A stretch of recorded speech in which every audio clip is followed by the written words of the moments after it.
ओम श्री परमात्मने नमः. मंडळी नमस्कार. मी अविनाश देविदास कुलकर्णी माझ्या आपली उपासना पद्धती या यूट्यूब चॅनलमध्ये आपल्या सर्वांचे स्वागत करतो. मंडळी, आपण जर कधी माझ्या या चॅनलवर नवीन असाल तर माझे हे चॅनल सबस्क्राईब करा. त्याचबरोबर शेजारी असलेल्या बेल आयकॉनवर क्लिक करा, जेणेकरून माझा नवीन व्हिडिओ अपलोड झाला की त्याचे नोटिफिकेशन आपल्याला मिळेल. मंडळी, आज मी आपल्यासाठी अत्यंत महत्त्वाचा आणि सर्वांच्या मनोकामना पूर्ण करणारा असा विषय घेऊन आलो आहे. या कथेचं श्रवण केल्याने आपल्या मनातील सर्व इच्छा पूर्ण होणार आहेत. त्याचबरोबर आपल्याला पुण्यही मिळणार आहे. तर बघा, मग आपण आज श्रीमद भगवद्गीतेच्या दुसऱ्या अध्यायाचे महात्म्य बघणार आहोत.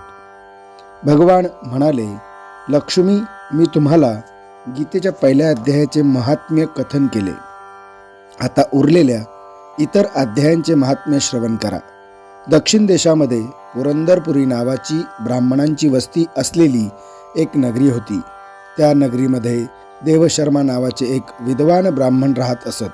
ते आदरातिथ्यशील, वेदशास्त्र पारंगत, यज्ञांचे अनुष्ठान करणारे आणि तपस्वी लोकांचे चाहते होते.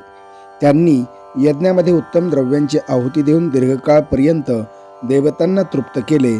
परंतु त्या धर्मस्वरूप ब्राह्मणाला चिरशांती कधीच मिळाली नाही. ते परम कल्याणकारी तत्वाचे ज्ञान प्राप्त करण्याच्या इच्छेने दररोज विपुल साधन सामुग्रीच्या योगाने सत्य संकल्पयुक्त तपस्व्यांची सेवा करू लागले. अशा रीतीने शुभ आचरण करीत असताना त्यांच्या आयुष्याची पुष्कळ वर्ष व्यतीत झाली. त्यानंतर एके दिवशी त्यांच्यासमोर एक त्यागी महात्मा प्रकट झाले. ते पूर्ण अनुभवी, आकांक्षारहित, नासाग्री दृष्टी ठेवणारे व शांत वृत्तीचे होते. नेहमी परमात्म चिंतनात मग्न असल्यामुळे ते सदैव ब्रह्मानंदरूपी सागरात बुडालेले असत. देवशर्माने त्या सदा संतुष्ट असलेल्या तपस्व्याला प्रणाम केला आणि विचारले, हे महात्मन, मला शांतिमय स्थिती कशी प्राप्त होईल? तेव्हा त्या आत्मज्ञानी संताने त्याला सौपूर नावाच्या एका खेड्यात राहणाऱ्या मित्रवान नावाच्या बकऱ्या चारणाऱ्या एका व्यक्तीचा परिचय देऊन म्हटले, तो मित्रवान तुम्हाला उपदेश करेल. हे ऐकून देवशर्माने त्या महात्म्याच्या चरणी वंदन करून त्या समृद्धशाली सौपूर नावाच्या गावी गेला. त्या गावाच्या उत्तर दिशेला एक मोठे वन होते. त्या वनातील नदीच्या तीरी एका मोठ्या शिळेवर मित्रवान बसलेला होता. त्याच्या डोळ्यात मूर्तिमंत आनंद दिसत होता. तो एकटक दृष्टीने पाहत होता. ते ठिकाण आपसातील वैरभाव विसरून एकत्र आलेल्या अनेक प्राण्यांनी गजबजलेले होते. तेथील उपवनात मंद मंद वारा वाहत होता. हरणांचे कळप शांत वृत्तीने बसलेले होते. दयेने भरलेली मित्रवानाची दृष्टी जणू पृथ्वीवर अमृत सिंचन करीत होती. या स्वरूपामध्ये त्याला पाहून देवशर्म्याचे मन प्रसन्न झाले. तो मोठ्या उत्सुकतेने व विनयपूर्वक त्या मित्रवानाजवळ गेले. मित्रवानाने सुद्धा किंचित मस्तक झुकवून त्यांचे स्वागत केले.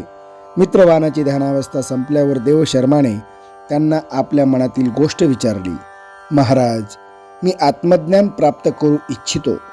माझे हे मनोरथ पूर्ण होण्यासाठी मला असा उपदेश करा की ज्याच्यामुळे मला आत्मसिद्धी प्राप्त होईल. देवशर्माचे म्हणणे ऐकून मित्रवानाने थोडा वेळ विचार केला.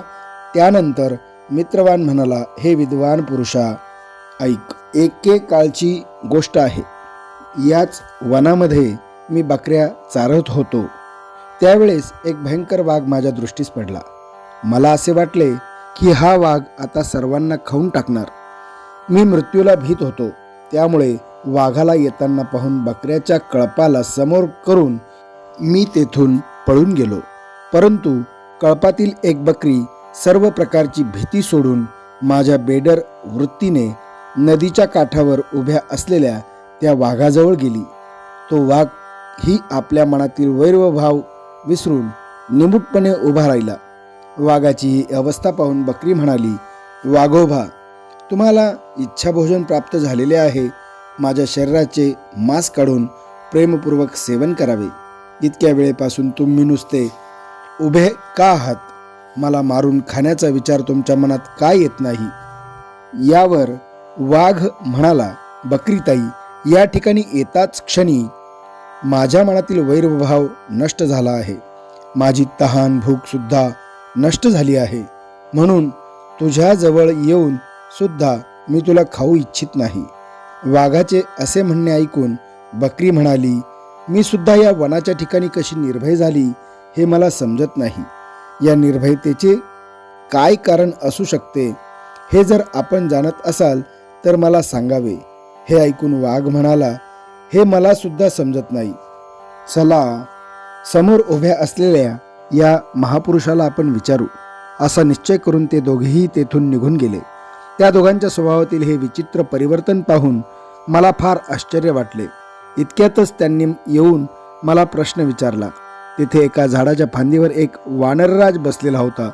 त्या दोघांसोबत मी त्या वनराजाला विचारले असता, हे ब्राह्मण श्रेष्ठा, माझ्या विचारण्यावर वानरराजाने आदरपूर्वक सांगितले, हे अजापालक, ऐक, या विषयावर मी तुम्हाला एक प्राचीन इतिहास सांगतो. समोर असलेल्या या वनातील त्या मोठ्या देवालयाकडे पहा. त्या मंदिरात ब्रह्मदेवाने स्थापन केलेले एक शिवलिंग आहे. पूर्वी तेथे सुकर्मा नावाचा एक बुद्धिमान महात्मा राहत असे. ते नेहमी तपस्येत मग्न राहत असत व या मंदिरात शिवाची उपासना करीत असत. नदीच्या पाण्याने भगवान शंकराचे स्नान करून फुलांनी पूजा करीत असत. अशा रीतीने भगवान शंकराची आराधना करीत ते तेथेच राहत असत. बरीच वर्ष लोटल्यानंतर त्यांच्याकडे एक अतिथी आला. सुकर्माने त्या अतिथीला भोजनासाठी काही फळे आणून दिली आणि म्हणाले, हे विद्वान पुरुषा, मी केवळ तत्वज्ञानाची इच्छा धरून भगवान शंकराची आराधना करतो. आज या आराधनेचे फळ परिपक्व होऊन मला मिळाले आहे. कारण यावेळी आपल्यासारख्या महापुरुषाने माझ्यावर अनुग्रह केला आहे. सुकर्माचे हे मधुर भाषण ऐकून त्या अतिथीला फार आनंद झाला. त्यांनी एका प्रचंड शिळेवर गीतेचा 2रा अध्याय लिहून दिला आणि ब्राह्मणाला त्याचे पठण व मनन करण्यास सांगून म्हणाले, हे द्विजश्रेष्ठा, यामुळे तुमच्या आत्मज्ञानासंबंधी सर्व मनोरथ आपोआप सफल होतील. असे सांगून ते अतिथी तेथेच अंतर्धान पावले. सुकर्माला याचे मोठे आश्चर्य वाटले आणि त्यांनी दिलेल्या आदेशानुसार ते निरंतर गीतेच्या 2ऱ्या अध्यायाचे अध्ययन करू लागले. दीर्घकालानंतर त्यांचे अंतःकरण शुद्ध होऊन त्यांना आत्मज्ञान प्राप्त झाले. नंतर ते जेथे जेथे गेले तेथील तपोवन शांत झाले. त्या त्या वनातील शीत, उष्ण, राग, द्वेष इत्यादी दोष नष्ट झाले. इतकेच नाही तर त्या त्या वनातील तहान भुकेचे कष्ट सुद्धा नष्ट झाले. भयांचे समूळ उच्चाटन झाले. हा सर्व गीतेच्या 2ऱ्या अध्यायाचा अभ्यास करणाऱ्या सुकर्मा ब्राह्मणाच्या तपस्येचा प्रभाव आहे असे समजा. मित्रवान म्हणाला, वानरराजांचे असे भाषण ऐकून प्रसन्न मुद्रेने मी त्या बकरी व वाघासोबत त्या मंदिरात गेलो. तेथील प्रचंड शिळेवर लिहिलेला गीतेचा 2रा अध्याय पाहिला व त्याचे पठण केले. अनेक वेळा त्याची पुनरावृत्ती केल्यामुळे माझी तपस्या पूर्ण झाली. म्हणून तुम्ही सुद्धा गीतेच्या 2ऱ्या अध्यायाची पुनरावृत्ती करा. त्यामुळे तुम्हाला सहज मोक्ष प्राप्ती होईल. श्री भगवान म्हणाले, प्रिय मित्रवानाने असा उपदेश दिल्यानंतर देवशर्माने त्याचे पूजन केले आणि त्याला वंदन करून पुरंदरपूर नगरीची वाट धरली.